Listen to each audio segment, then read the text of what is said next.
ujya gutera uburezi arabwibanza.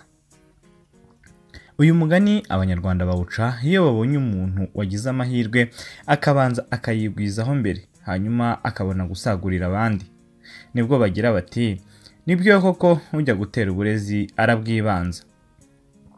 Umugani wakomotse kuri Mibambwe Sekarongoro ubwo yahaga umugisha umuhungu we Yuhi Gahima i Remera ry'Abaforongo, aho ni mu Buriza ni Kigali nyine, ahasaga mu mwaka w'1400. Mibambwe Sekarongoro yari afite umugore witwaga Nyirahondi Shetsa. Banamwitaga Hondi gusa kubera umuhungu we witwaga Hondi baciraga ubwami, nuko babyarana abana benshi cyane. Amaze kuba igikwerere atangira kwibaza no gushaka umwami uzamuzungura. Arashishoza asanga bene Nyirahondi bose babaye ibirumbo cyangwa se babaye imyarumbo, dore ko ariko babyitaga muri icyo gihe, ni ukuvuga bari barabaye ibigoryi. Aha rero ni naho haturutse umugani w'imyarumbo za Nyirahondi, nyine niho waturutse. Babona umuntu ufite abana benshi bamubereye ibigoryi cyangwa bamuburiye uburyo, bakagira bati bene runaka babaye inyarumbo za Nyirahondi. Ubwo rero baba bagereranya ba bana bene Mibambwe na Nyirahondi uko babavugaga. Abo bana ba Nyirahondi rero Mibambwe amaze kubona ko bose babaye ibirumbo, yaraguje kurongora undi mugore, arongora Matama ya Bigega wibuha muri Tanzania. Ariko amurongora mu by'ubwiru. Amaze kumurongora babyarana umwana w'umuhungu, se amwita Gahima. Atambutse ubutambambuga Mibambwe amucana na nyina, abacira mu karambo ka Rukore. Ariko ntibyari kubaca byo gucibwa, ahubwo byari ukubabundisha, ni ukuvuga kubahisha, byo kurengagiza rubanda na Nyirahondi ndetse n'abahungu be kugira ngo babone ko ari ukubanga, naho byari ubwiru. Nuko Mibambwe atangira guha umuhungu w'amaboko atyo. Intore zataha umutwe abonye ko ari abahanga ndetse bazi kumasha no kurasa, ati sinshaka uyu mutwe ni ibigoryi nk'abandi bose, mbaciriye ku karambo ka Rukore basanga ibindi bigoryi. Akongera akiyenza ku mutwaro ukomeye kandi ufite ingabo z'intwari, ati nguciriye ku karambo ka Rukore n'ingabo zawe.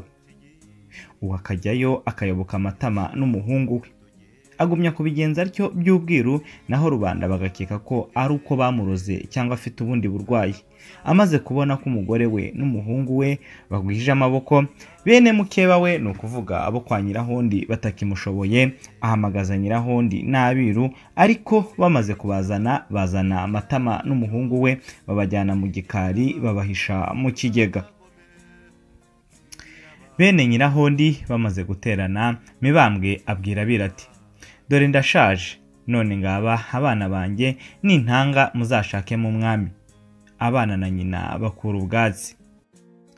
Abiru bo bari bazi ko Gahima ka Matama ari buzaba umwami. Mibambwe arongera ati kandi bana banjye ngiye kubaha imitsindo kubera ko naciye Matama n'umuhungu we n'ibindi bigoryi nkabo, none aho bari bakaba baduhigira. Arongera ati nimara gutanga muzabatere mu bice, ati kandi ntimuzabatere mujyanye intwaro, ahubwo muzajyana imifunzo ndetse n'imitsindo, niyo izatuma mutsinda. Ati kandi ntihazagira umwana n'umwe usigara adateye iyo nabaciriye yo mu karambo. Nuko amaze kuvuga atyo ati nimuze tujyane mu gikari mbatera uburezi, mbese ni ukuvuga mbaho umugisha. Baragenda, ahagarara ku kiyega Gahima na nyina barimo, nuko agitera ibitugu, amaso ayerekeza kuri Nyirahondi n'abahungu be. Umwiru mwimika amuhereza uburo, dore ko uburezi cyangwa se ibyo bavugaga nk'uburezi ari uburo buvanze n'ibindi by'ubwiru bitazwi na rubanda bose. Mibambwe arabwirenza bugwa inyuma ye ku kigega. Nuko abigira kabiri, Nyirahondi ayoberwa ibyo arimo, nuko aramubaza ati ese ubwo uragira ibiki? Mibambwe ati ujya gutera uburezi arabwibanza. Matama n'umuhungu we bahabwa ubwami batyo, naho Nyirahondi n'abahungu be bibwira ko bahawe imigisha. Nuko haciye igihe rero Mibambwe aratanga nk'uko yabivuze, abahungu be batera kwa Nyirahondi mu Rukore.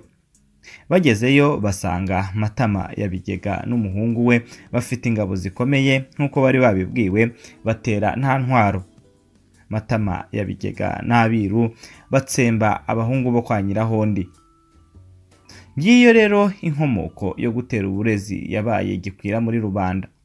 Umuntu yabona ibintu akabanza kubyibwizaho ndetse akajya kubiha abandi nyuma bakagira bati nibyo koko ujya gutera uburezi arabwibanza. Niyo rero mvano, niyo mamuko y'uyu mugani baca bagira bati ujya gutera uburezi arabwibanza. Gutera uburezi bisobanuye gutanga umugisha by'Abanyarwanda, ariko wajya kuzimiza ukajya mu nshoberamahanga ukumva umuntu agize ati ujya gutera uburezi arabwibanza.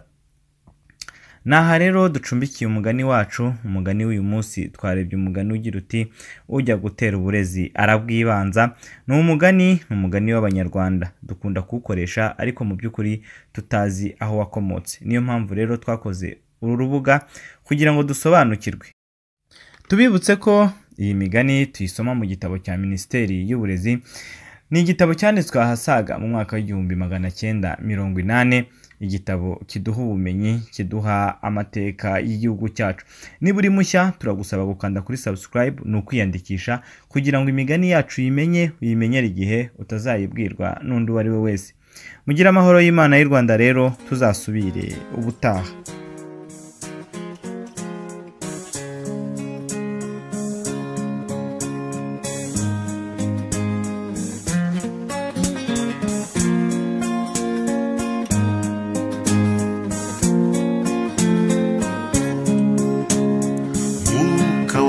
Sogokuru n'umuco w'ubwibone umekoroherana abo tutameze kimwe, umekoroherana abo tutavuga rumwe. Ninda wa muco mubi uhora uvuga ngo mera nkanjye cyangwa urimbuke. Mera nkanjye cyangwa urimbuke. Ndindobuga mbanye n'uburyarya, ndindobucakara